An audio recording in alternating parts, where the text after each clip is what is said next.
আপনারা জানেন যে আন্তর্জাতিক মুদ্রা তহবিল বিভিন্ন খাতে ভ্যাট বৃদ্ধির শর্ত দিয়েছে, যার প্রেক্ষিতে জাতীয় রাজস্ব বোর্ড হঠাৎ করে তৈরি পোশাক, রেস্তোরাঁ, মিষ্টি সহ বিভিন্ন খাতের উপরে 3 গুণ মূল্য সংযোজন কর বা ভ্যাট বাড়ানোর সিদ্ধান্ত নিয়েছে।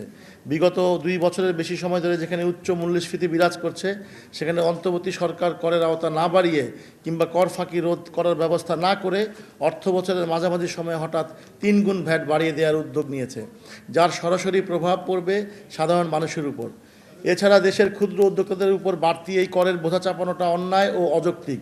এই অযৌক্তিক বর্ধিত ভ্যাট আরোপের সিদ্ধান্তের প্রতিবাদে ও পূর্বের ন্যায় 5% ভ্যাট কার্যকর করার জোর দাবিতে বাংলাদেশ রেস্তোরাঁ মালিক সমিতির এই সংবাদ সম্মেলনের আয়োজন। ছাত্র জনতার জুলাই বিপ্লবে 5ই আগস্ট দেশে রাজনৈতিক পট পরিবর্তনের পর অন্তর্বর্তীকালীন সরকারের কাছে দেশের মানুষ ও ব্যবসায়ীর প্রত্যাশা ছিল বিগত দিনের অন্যায়, অত্যাচার, জুলুম থেকে মিলবে মুক্তি।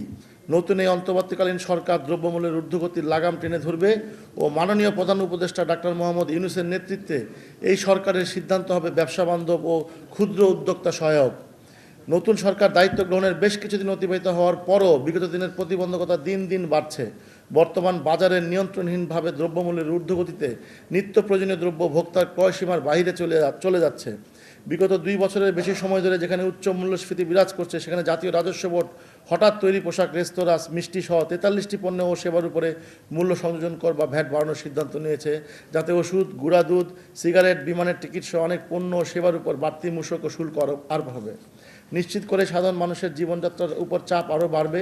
এতে করে মানুষের ভ্যাট দেওয়ার প্রবণতা কমবে ও সরকারের ভ্যাট আদায় আরও কমবে বলেই আমরা আশঙ্কা করছি। যদি শুধু IMF-এর শর্ত পূরণের জন্য ভ্যাট বাড়ানো হচ্ছে, এটি আমাদের জন্য হবে দুর্ভাগ্যজনক। বর্তমান দেশের অস্থিতিশীল বাজার পরিস্থিতিতে হঠাৎ করে ভ্যাটের হার 3 গুণ বৃদ্ধিতে আমরা আতঙ্কিত, দিশাহীন ও শঙ্কিত যে রেস্তোরাঁ সেক্টরের এই ক্ষুদ্র উদ্যোক্তারা কতদিন এভাবে ব্যবসা পরিচালনা করতে পারবেন।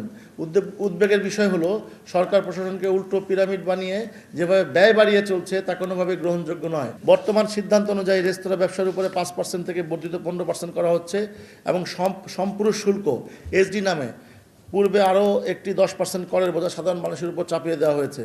যদি বর্ধিত ভ্যাট 15% এবং সম্পূরক শুল্ক SD 10% করা হয়, তবে সাধারণ ভোক্তাকে 25% কর প্রদান করতে হবে। এই অবস্থায় ভোক্তার নিকট হতে কোনোভাবেই এই 25% বাড়তি কর আদায় করা সম্ভব হবে না। উচ্চ মূল্যস্ফীতির ফলে ব্যবসা পরিস্থিতি খারাপ যাচ্ছে। এই বর্ধিত ভ্যাট আরোপিত হলে সামনে আরও খারাপ হবে। রেস্তোরাঁ সেক্টরের ক্ষুদ্র উদ্যোক্তারা এবং ভোক্তার উপর অযৌক্তিক হারে ভ্যাট বৃদ্ধি ও সম্পূরক শুল্ক নির্ধারণের সিদ্ধান্ত অন্যায় যৌক্তিক। এই বর্ধিত ভ্যাট সম্পূরক শুল্ক আরোপের সিদ্ধান্ত সম্পূর্ণরূপে প্রত্যাহার করার জন্য জোর দাবি জানাচ্ছি।